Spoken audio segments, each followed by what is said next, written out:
دوستو اس ویڈیو میں ہم آپ کو بتائیں گے کہ سینٹ ویلنٹائنس ڈے، جسے ویلنٹائنس ڈے اور فیسٹ آف سینٹ ویلنٹائن یعنی کہ سینٹ ویلنٹائن کا تہوار بھی کہا جاتا ہے، یہ کیا ہے اور اس کی ابتدا کس طرح ہوئی۔ دوستو ویلنٹائنس ڈے محبت کے نام پر مخصوص ایک عالمی دن ہے۔ اسے ہر سال 14 فروری کو بہت سارے ممالک میں سرکاری، غیر سرکاری، چھوٹے یا بڑے پیمانے پر منایا جاتا ہے۔ اس دن شادی شدہ اور غیر شادی شدہ جوڑے ایک دوسرے کو پھول اور تحائف دے کر اپنی محبت کا اظہار کرتے ہیں۔ اس کے علاوہ لوگ بہن بھائیوں، ماں باپ، رشتہ داروں، دوستوں اور استادوں کو پھول دے کر بھی اس دن کی مبارکباد دیتے ہیں۔ دوستو ویڈیو شروع کرنے سے پہلے اگر ابھی تک آپ لوگوں نے ہمارے چینل دلچسپ معلومات کو سبسکرائب نہیں کیا ہے تو اس سبسکرائب کے لگے بٹن کو کلک ضرور کر دیجئے اور اس کے ساتھ لگے یہ بیل آئیکن کو بھی ضرور کلک کیجئے۔ اس سے ہوگا یہ کہ آپ کو اگلی ہماری تمام آنے والی ویڈیوز فوراً مل جایا کریں گی۔ تو آئیے بڑھتے ہیں آج کی ویڈیو کی جانب۔ دوستو ویلنٹائنس ڈے کے بارے میں کئی روایات ملتی ہیں، جیسے کہ سینٹ ویلنٹائن ایک مسیحی راہب تھا، یعنی کہ ایک کرسچن پادری تھا۔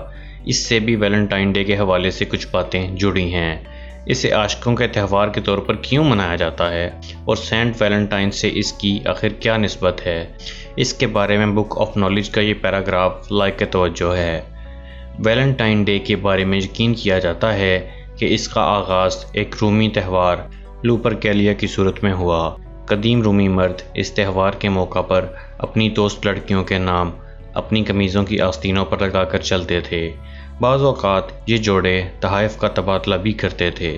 بعد میں جب اس تہوار کو سینٹ ویلنٹائن کے نام سے منایا جانے لگا تو اس کی بعض روایات کو برقرار رکھا گیا۔ اسے ہر اس فرد کے لیے اہم دن سمجھا جانے لگا جو رفیق یا رفیقہ حیات کی تلاش میں تھا۔ 17ویں صدی کی ایک پر امید دوشیزہ سے یہ بات منسوب ہے کہ اس نے ویلنٹائن ڈے والی شام کو سونے سے پہلے اپنے تکیہ کے ساتھ 5 پتے ٹانکے۔ اس کا خیال تھا کہ ایسا کرنے سے وہ خواب میں اپنے ہونے والے خامد کو دیکھ سکے گی۔ بعد ازاں لوگوں نے تحائف کی جگہ ویلنٹائن کارڈز کا سلسلہ شروع کر دیا۔ 14 فروری کا یہ یوم محبت سینٹ ویلنٹائن سے منسوب کیوں کیا جاتا ہے، اس کے بارے میں محمد عطا اللہ صدیقی کہتے ہیں کہ اس کے متعلق کوئی ویلڈ حوالہ تو موجود نہیں، البتہ ایک خیالی داستان پائی جاتی ہے کہ 3 صدی عیسوی میں ویلنٹائن نام کے ایک پادری تھے جو ایک راہبہ یعنی کہ نن سے پیار کرتے تھے۔ چونکہ مسیحیت میں راہبوں اور راہبات کے لیے نکاح ممنوع تھا، اس لیے ایک دن ویلنٹائن صاحب نے اس راہبہ کی تشفیع کے لیے اسے بتایا کہ اسے خواب میں بتایا گیا ہے کہ 14 فروری کا دن ایسا ہے کہ اگر اس میں کوئی راہب یا راہبہ صنفی ملاپ بھی کر لیں تو اسے گناہ نہیں سمجھا جائے گا۔ راہبہ نے ان پر یقین کیا اور دونوں جوش عشق میں یہ سب کچھ کر گزرے۔ کلیسا یعنی کہ چرچ کی روایات کی یوں دجیاں اڑانے پر ان کا حشر وہی ہوا جو عموماً ہوا کرتا ہے، یعنی انہیں قتل کر دیا گیا۔ بعد میں کچھ لوگوں نے ویلنٹائن کو شہید محبت کے درجہ پر فائز کرتے ہوئے ان کی یاد میں یہ دن منانا شروع کر دیا۔ چرچ نے ان خرافات کی ہمیشہ مذمت کی اور اسے جنسی بے راہ روی کی تبلیغ پر مبنی قرار دیا۔ یہی وجہ ہے کہ پچھلے کچھ سالوں میں بھی مسیحی پادریوں نے اس دن کی مذمت میں سخت بیانات دیے۔ بینکاک میں تو ایک مسیحی پادری نے بعض افراد کو لے کر ایک ایسی دکان کو نظر آتش کر دیا جس پر ویلنٹائن کارڈ فروخت ہو رہے تھے۔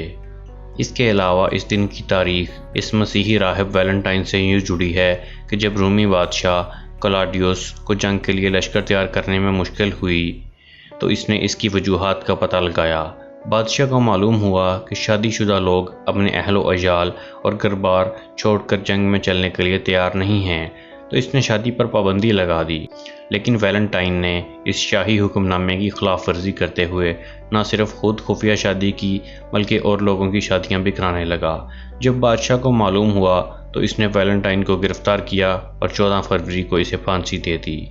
دوستو ویلنٹائن ڈے منانے کے حق میں جو دلائل دیے جاتے ہیں ان کے مطابق ویلنٹائن ڈے خوشیاں اور محبتیں بانٹنے کا دن ہے۔ ویلنٹائن ڈے منانے والوں کی رائے یہ ہے اس روز اگر خاوند اپنی بیوی کو محبت میں پھول پیش کرے یا بیوی اپنے شوہر کے سامنے چند محبت آمیز کلمات کہہ لے تو اس میں آخر حرج ہی کیا ہے۔ ویلنٹائن ڈے کی حمایت میں 3-4 دلائل دیے جاتے ہیں۔ یہ محبت کے اظہار کا دن ہے، اس پر پابندی کیوں لگائی جائے؟ انسانی زندگیوں میں نفرتیں اس قدر زیادہ ہو چکی ہیں کہ اگر ایک دن محبت کے نام کر دیا گیا تو اس میں آخر کیا برائی ہے۔ ایک اور دلیل جو عام طور سے دی جاتی ہے وہ یہ ہے کہ ویلنٹائن ڈے صرف لڑکے اور لڑکی کی محبت کا دن نہیں ہے، کیونکہ محبت کا صرف ایک یہی رنگ تو نہیں ہوتا۔ ماں باپ، بہن بھائیوں اور دوستوں وغیرہ کو بھی تو پھول دیے جا سکتے ہیں۔ محبت کسی ایک دن کی محتاج نہیں ہوتی، لیکن پھر بھی بہت سارے ممالک میں 14 فروری کو ویلنٹائنس ڈے منایا جاتا ہے۔ اس دن لوگ اپنے پیار کا اظہار کرتے ہیں۔ اظہار محبت کرنے کے بہت سے طریقے ہیں، تاہم پاکستان اور انڈیا میں زیادہ تر عاشق حضرات ویلنٹائنس ڈے کے دن اپنے پیار و محبت کا اظہار محبت بھری شاعری سے کرتے ہیں۔ اسلامی نقطۂ نظر سے اسلام میں غیر مردوں اور غیر عورتوں کا ایک دوسرے سے ملنا اور اظہار محبت کرنا منع ہے۔ مسیحی نقطۂ نظر سے دیکھیں تو چرچ نے ان خرافات کی ہمیشہ مذمت کی اور اسے جنسی بے راہ روی کی تبلیغ پر مبنی قرار دیا۔ یہی وجہ ہے کہ پچھلے کچھ سالوں میں بھی مسیحی پادریوں نے اس دن کی مذمت میں سخت بیانات دیے۔ پاکستان میں گزشتہ کچھ سالوں سے اس دن کے جشن منانے کا جذبہ نوجوانوں میں جوش پکڑتا جا رہا ہے، حالانکہ یہاں کا ماحول یورپ جتنا سازگار نہیں ہے اور آبادی کا کافی حصہ اس دن کی تقاریب کو اچھا نہیں مانتا ہے۔ یہاں پر ویلنٹائنس ڈے کا تصور 90 کی دہائی کے آخر میں ریڈیو اور ٹی وی کی خصوصی نشریات کی وجہ سے مقبول ہوا۔ اس دن کے موقع پر پھولوں کی فروخت میں کئی سو گنا اضافہ ہو جاتا ہے۔ یہی حال کارڈز کی فروخت کا بھی ہوتا ہے۔ 2017 میں اسلام آباد ہائی کورٹ نے عوامی مقامات پر ویلنٹائنس ڈے منانے پر پابندی لگا دی تھی۔ اگر بھارت کی بات کریں تو گزشتہ کچھ برسوں میں بھارت کی ہندو انتہا پسند تنظیم بجرنگ دل نے ویلنٹائنس ڈے منانے والوں کو سنگین نتائج کی دھمکیاں دیتے ہوئے انہیں کسی بھی صورتحال سے نمٹنے کے لیے تیار رہنے کا مشورہ دیا تھا۔ ایک اور انتہا پسند تنظیم ہندو محاسبہ نے اعلان کیا تھا کہ وہ کھلے عام آئی لو یو کہنے والے جوڑوں کی زبردستی شادی کروائے گی۔ کچھ اسلامی ممالک میں اس دن اور اس رسم کے خلاف مہم بھی چلائی جاتی ہے۔ اگر سعودی عرب کی بات کریں تو 2002 اور 2008 میں سعودی پولیس نے ویلنٹائن ڈے کے حوالے سے کسی بھی چیز کی فروخت پر پابندی لگا دی تھی۔ اس پابندی نے وہاں ایک کالا بازار یعنی کہ بلیک مارکیٹ بنا دی جہاں ویلنٹائن کے پھول اور دیگر چیزیں ملتی تھی۔ 2012 میں مذہبی پولیس نے 140 مسلمانوں کو یہ تہوار مناتے ہوئے پکڑا اور دکانوں پر فروخت ہوتے تمام پھول قبضے میں لے لیے۔ دوستو، امید کرتا ہوں کہ آپ کو ہماری یہ انفارمیٹیو ویڈیو پسند آئی ہوگی۔ اگر ابھی تک آپ لوگوں نے ہمارے چینل دلچسپ معلومات کو سبسکرائب نہیں کیا ہے تو سبسکرائب ضرور کر لیجئے اور ہماری ویڈیوز کو لائک، کمنٹ اور شیئر بھی ضرور کیجئے۔ اگلی ویڈیو تک کے لیے خدا حافظ۔